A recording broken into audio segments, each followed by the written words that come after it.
então, a minha história dentro do Fluminense, assim, falando de dentro do Fluminense não, falando de Fluminense é grande pra caramba. Eu começo lá atrás, cara, ainda na faculdade, na Rádio Fluminense, lá de Niterói, fazendo um formato de programa, Ruru, não sei se você conhece, com um âncora e 4 torcedores debatendo de maneira jocosa e descontraída. Era um plágio, né, que você tava fazendo. Não era plágio, né, cara? Era uma homenagem, né? Uma homenagem. E aí depois segui pra internet, né, agora na pandemia, e aí a gente tocou o projeto, né, que mudou de Maldita Futebol Clube pra Geraldino G Arena, agora não tô mais lá por conta de agendas e etc. E também no Explosão Tricolor, falando do nosso Flusão, sempre com muito amor, com muita garra, com muita vontade. O que você acha dessa mídia independente que existe aí? Cara, eu acho bacana pra caramba, inclusive o Daniel até a gente falou sobre documentário, a gente falou sobre torcida organizada, né, teve uma parte que a gente falou sobre torcida organizada. Eu acho que esse movimento crescente aí de mídias independentes tricolores é muito importante, porque dá voz a uma galera que normalmente não tem voz, né? A gente sabe que o Fluminense, na chamada mídia tradicional, ele é super subvalorizado, né, cara? Tu coloca ali, não vou falar nomes aqui, né? Mas tu coloca ali nos canais tradicionais que falam de esporte, que falam de futebol, a gente percebe que a Flapress, amigo. Exatamente. Então a gente, não só a Flapress, mas a São Paulo Press, né? São Paulo Press, e aí a Flapress, gente quase não vê sobre o Fluminense. Então acho que é muito importante o trabalho que a gente faz ali. Não só eu, mas todo mundo que faz. O Fio aqui faz, você do teu jeito lá no Pop Bola faz também, o Frajolinha, enfim. Todo mundo que milita e que é tricolor e que fala com amor do Fluminense, eu acho que é super bem-vindo.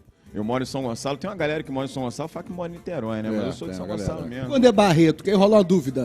Eu moro do lado do Barreto. Porque o Barreto rola uma dúvida, eu moro a 3 minutos do Barreto, praticamente no Barreto ali. Mas é ali no Carrefour, perto do Carrefour? Pô, ali? Carrefour é do lado da minha casa, eu moro muito próximo ali. Sou muito local. E aí, mais uma propaganda, conheço, propaganda aqui, mas vamos lá. O mercado francês. É o mercado. É um C. Isso, é um Czinho.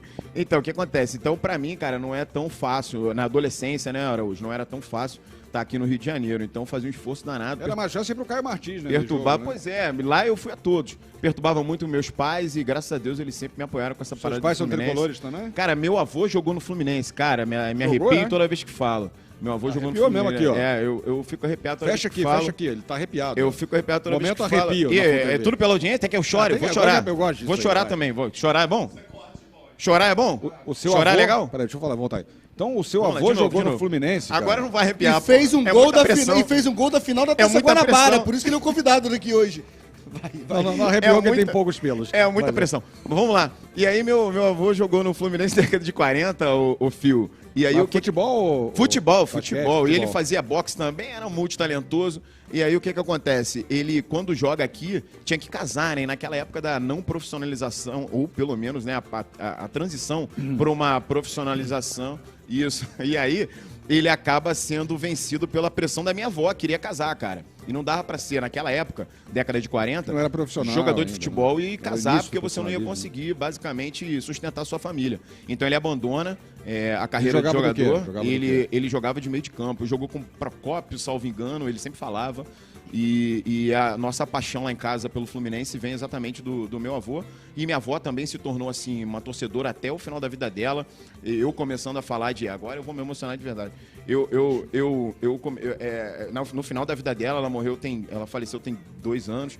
E ela também tinha uma paixão gigantesca pelo Fluminense. E quando eu chegava, e eu começando já a fazer os vídeos sobre o Fluminense, ela dava pitaco, ela falava, tem que falar isso, tem que falar aquilo. Teu avô falava isso, teu avô falava aquilo. Então a paixão começa assim. Meus pais, meu pai, né, na verdade, meu tio, meus primos, todo mundo tricolor? dessa parte, todo mundo tricolor por conta do meu avô. Né? Eu só não herdei o talento do futebol, infelizmente, né? Mas herdou a paixão pelo Fluminense. A paixão pelo Fluminense estava ali. E você começou. A tua primeira pergunta foi a volta do estádio. Posso responder direto aqui? Não, lógico. E aí acontece o quê? Vem a pandemia, eu sou um cara, muito cuidadoso com essa parada, e eu acabei me afastando dos estádios. É claro que no início o futebol tava em off, né? Depois que volta, eu com bastante medo não fui. E terça-feira, agora passada, eu voltei ao estádio. Foi uma parada gigantescamente emocionante pra mim, porque senti a vibração daquela galera, a torcida do Fluminense, tá de volta, me reconectar aqui, fantástico. E fiz amigos novos, agora falando no YouTube aí sobre o Fluminense, fiz novos amigos, e a oportunidade de estar aqui, enfim, é uma parada que vem acontecendo na minha vida que eu tô feliz pra caramba. Boa. Você participou do episódio, né, da série Herdeiros de Chico Guanabara. Bacana a oportunidade. Foi bacana, né? Muito legal a oportunidade, falei mais cedo pra galera da Flu Play aí, agora pra galera que tá no YouTube também, a oportunidade de representar o Fluminense, né? É sempre aquele clichê, não é um convite, é uma convocação. Falei aqui que mais cedo também que meu avô jogou no Fluminense, então pra mim tem uma... Teu avô conheceu o Chico Guanabara? Não? Meu avô provavelmente não, porque ele logo em seguida que teve que abandonar a carreira, ele vai pra Niterói. Quer dizer, vai pra Niterói, ele vai pra Raul do Cabo. É onde ele conhece a minha avó. Então, naquele momento, ele não pôde profissionalizar, jogou apenas como aspirante aqui no Fluminense. E essa paixão vem sendo passada aí de geração para geração. E quando eu recebo o convite do Daniel para fazer a participação no Chico Guanabara, é uma honra muito grande, não só por isso, mas é uma pauta que eu venho falando ultimamente, né, cara? A gente que milita na torcida do Fluminense há muito tempo, a gente sofre pra caramba com essa parada de que o clube é estigmatizado como um clube que não é plural, né? E muito ao contrário. Você olha a torcida do Fluminense... É o time de todos. Exatamente, o slogan é perfeito, é o time de todos. Você olha a torcida do Fluminense, ela é extremamente plural, cara. Terça-feira foi ao estádio e pude perceber isso. E essa coisa vem aumentando cada vez mais, tá? É uma coisa que vem aumentando. Então, o Chico Guanabara, ele fala exatamente sobre isso, desmistificando aí com essa coisa do Fluminense ser um time ligado aí ao elitismo e à não pluralidade. Aliás, muito ao contrário. Eu tava vindo pra cá, cara, e tava trocando uma ideia com o Uber, com o rapaz que me trouxe, e aí eu falei pra ele que eu tava vindo pra cá, obviamente. Aí eles, começou a perguntar, tu vai falar, etc, etc. E aí eu contei que participei do documentário e tal. E aí a história, a fake news mor disso tudo, do Fluminense, é a questão do pó de arroz. E eu desmistifiquei pra ele ali, converti mais um, sabe qual é? Você tem que passar essa história sempre adiante. Aí eu converti mais um ali, ele é mesmo. Eu falei, é isso mesmo, não tem essa parada de pó de arroz. E a gente estava falando antes sobre mídia independente, está falando agora sobre pluralidade. Você acha que tem exclusão racial na imprensa? Cara, olha só, tem exclusão racial em todos os setores da sociedade, né, cara? A gente sabe que o nosso racismo, ele além de estrutural, ele é estruturante. Ele estruturou a sociedade brasileira. Eu sei que para algumas pessoas parece um pouco repetitivo, um pouco chato, mas eu acho que é muito importante a gente falar sobre isso, porque ele atinge, não de maneira indireta as pessoas, tá? Ele atinge de maneira direta. Eu, por exemplo, cresci admirando jornalistas esportivos, a rapaziada da crônica esportiva, tanto rádio, TV. Rádio a gente não sabia como o cara era, né? Mas na televisão, basicamente, você não se sentia muito representado. Mas isso não era só na imprensa, tá, Araújo? Isso era na sociedade. E hoje a gente tem uma transição acontecendo, uma transformação acontecendo. Acho ainda lenta, mas eu acho que vem acontecendo. E aí o que acontece? Foi exatamente essa história aí, essa história de 95. 95, com o professor que era de história, olha que coincidência.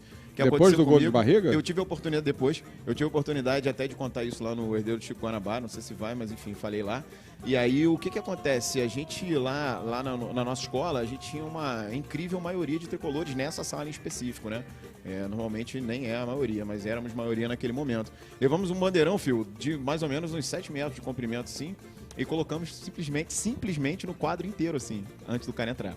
Mas era um cara que dava essa oportunidade pra gente, né? Ele brincava com a gente, dava essa possibilidade, dava essa abertura pra gente. E a gente sentia vontade com ele também, né? Até, como falei, professor de história também. Faria de novo isso? Faria, normalmente. Tá, então prepare aí que a gente vai gravar. E aí o que acontece? Na hora que ele entra, ele falou, não vou entrar, tira isso daí que senão eu não vou dar aula. Aí deixamos ficar aquela coisa e tal. Na hora que ele saiu, a gente tirou.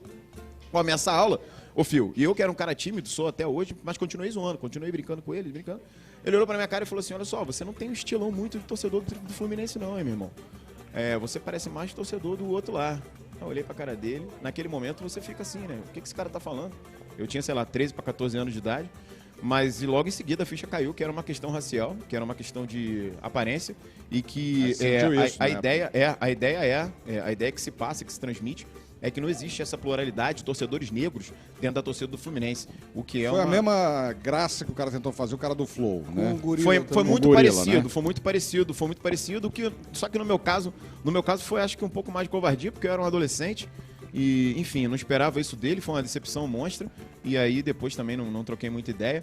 E essa pauta, é até bom trazer aqui, essa pauta, eu sou formado em História, sou historiador, mas eu desenvolvi muito mais tarde, né? Não nesse período, muito mais tarde. Eu acho ela fundamental porque, volto a frisar, ela atinge diretamente a vida de muita gente. Eu acho que quem, de repente, não é negro, não se liga tanto por conta de não ser tão próximo, né? De ser perto, de ser com a pessoa. Mas a gente tem essa parada assim, então acho que a gente precisa sempre lutar aí. A luta antirracista, ela é fundamental. É verdade. Tentar abrir, quem não tentar abrir o olho, porque às vezes o pessoal fica numa bolha e não enxerga as coisas. Isso, né? Fio. Cara, isso. Tentar abrir o olho, assim, por exemplo, eu levo o meu moleque no colégio. É tentar assim, caraca, na turma do meu moleque tem poucos negros. Exato. Eu preciso fazer com que ele conviva, porque assim, não faz sentido isso. Ele não pode crescer numa bolha. É isso aí. Então, assim, pra quem não sofre com isso, tentar ter empatia e conviver para fazer uma geração diferente. Perfeito, Fio. E normalmente, assim, comigo, eu estudei lá, na minha cidade, no colégio de elite, assim, e eu era assim, tipo, eu e mais dois, eu e mais um. E até hoje, nos espaços que eu frequento, normalmente acaba acontecendo isso também. Então eu chamo atenção isso pra molecada, pros meus alunos, pra galera que conversa, pra quem quer se interessar, Fio. Eu acho assim, você não pode descer goela abaixo de ninguém. A sua causa, você não pode descer goela abaixo de ninguém. É uma causa afirmativa. Aquele que tá predisposto a escutar, eu acho bacana pra caramba e a gente tá sempre disposto a ajudar.